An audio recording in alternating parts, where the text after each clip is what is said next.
Commissioner, we heard many of the other speakers said this today, that we're the most connected transit service in North America. This is just another mobility option. A great day for the RTC. Very much so.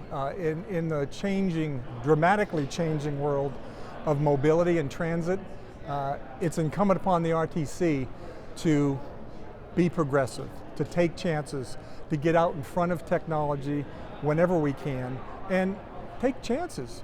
These pilot programs are not guaranteed, but unless we're willing to dip our toe in that water as far as this new technology, the autonomy, the TNCs, then we'll find ourselves so far behind, we'll never catch up. So it's a big day for us. We're excited. Early numbers, early responses has been fantastic, so we're excited. And again, this is another mobility option for the RTC, but it will compete with itself, with some of the buses perhaps, also with the cab companies and the TNC companies. Very much so. There's the lessons learned over the last few years since the Uber and Lyft came on the scene is there's no one system, no one option that is the solution. It is going to be a cafeteria menu, a potpourri of mobility options. And the TNCs and people that follow the RTC know that Uber and Lyft hurt our strip ridership numbers. To this day, we're still seeing the adverse impact. And the challenge with that is when our strip revenues go down, our ability to subsidize some of our perimeter fixed routes is adversely impacted. So we had to engage. We had to get engaged in this new technology, and the introduction of trip to strip is, again, our RTC's way to be competitive, to challenge the status quo, to do things differently, and the fact that we're entering not just as another Uber or another Lyft, we're coming in and giving that rider, that millennial that wants to be able to walk out the door and get in, up to 11 passengers. No one else does that. No surge pricing. So if you're on the strip on the busiest Friday of the year or the slowest Tuesday night, same pricing, same efficiency, same reliability. I think we're going to see this as the Las Vegas Raiders Stadium comes on board, but back up a few years ago, people were complaining or maybe foreseeing transportation problems going to the T-Mobile Arena. The RTC has stepped in, and many other agencies and many other ways of getting other mobility options have gotten people to the T-Mobile. Is this going to be kind of the same way and learning things to get people to the stadium? I think so. Those that visit the strip, visit a show, go to the Golden Knights, go to the Raiders, the first time they may have problems, but once they understand the options out there and the infrastructure, people find a way, and they find a way that's best for them, the quickest, the safest, the most cost-effective, and that's where the RTC comes in.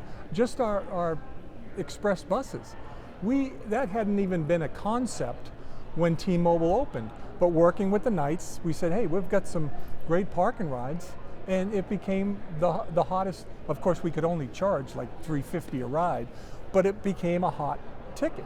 And the buses were full, we had multiple buses, and that just takes the load off the traditional, hey, let's get in the car and drive down to the strip. Do you foresee problems coming, again, a lot of the naysayers, when the stadium comes on board in a year or so, that it's going to be gridlock, there are going to be problems? Look into your crystal ball and tell me what you see. And my crystal ball has been very consistent. If you look at major events, let's look at NASCAR. 200,000 plus people into one site. It's going to be tough. It's going to be traffic. It's going to be slow.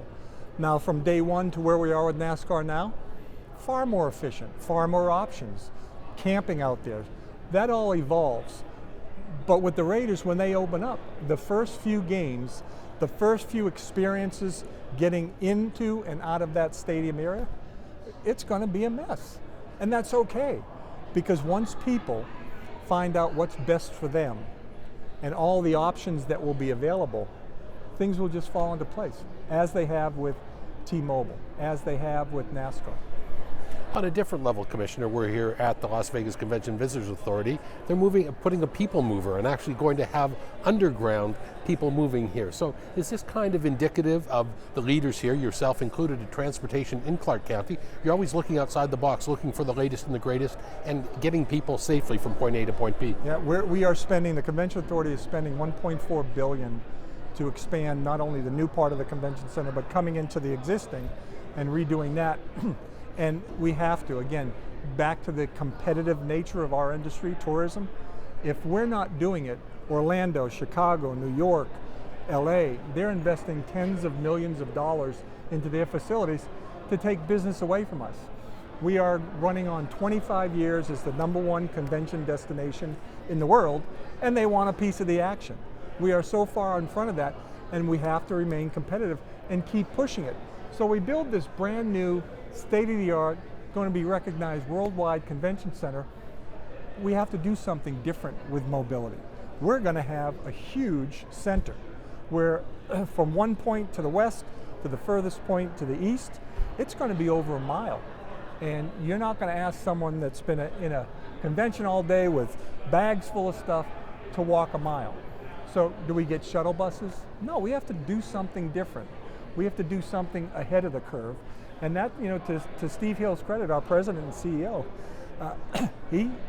he saw the Boring Company as something that hadn't been done, cutting edge. Created a contract that protects the authority and the taxpayer, but puts the pressure on them. Elon Musk, this is a guy that SpaceX and Tesla, and so they have the ability to do it, but they're using Las Vegas as the test market, and I don't see all the pressures on them. They want this to be such a success, and then they sell the technology worldwide. And you're not afraid to use others' ideas. There's no need to reinvent the wheel. I'm thinking about something like the bike share, which is a very successful 2 years now on 2 wheels in downtown, 21 stations, 180 bikes. That's been a phenomenal success to help people move in around the downtown core. There's no one solution. People say, well, let's do light rail or no. It's going to be something for everyone. I expect, the biggest challenge with transit right now is that first and last mile. We can't get our buses everywhere. So how do we make it more convenient for that person that wants to ride the bus, but it's 1.5 miles away from the nearest stop? Well, if they don't ride a bike, maybe we partner with the Ubers and Lyft. Maybe we give them that discounted price for that first mile or the last mile going home. All these things constantly changing, but we again have to remain vigilant, because in this industry, and the taxi cabs felt this, they were somewhat asleep at the wheel when TNCs came in. Now they've made a tremendous rebound, they've stabilized, but you have to be out in front of it. And finally, what future mobility options is the RTC studying for our community?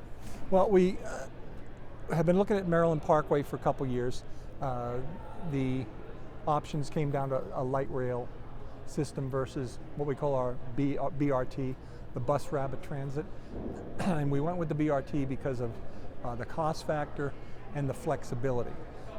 With the BRT, we can have a route, and the next day, if there's a demand, we change that route. The light rail doesn't give us that flexibility. Plus light rail, there's a real question now whether light rail will actually become cost prohibitive or antiquated. It certainly works. It works in most of the cities that it's been in since the horse and buggy. The Bostons, Chicagos, New Yorks, DCs. But the experience on the West Coast, they're talking tens of billions of overruns, and we have to be careful in comparing Las Vegas to other markets. And I say that because we're unique. We're so unique, not only because of our strip and downtown area, but just the way the valley has developed and built out. We're not Denver, we're not Salt Lake, we're not Phoenix, we're Las Vegas. And a Las Vegas transit solution is going to be unique to Las Vegas.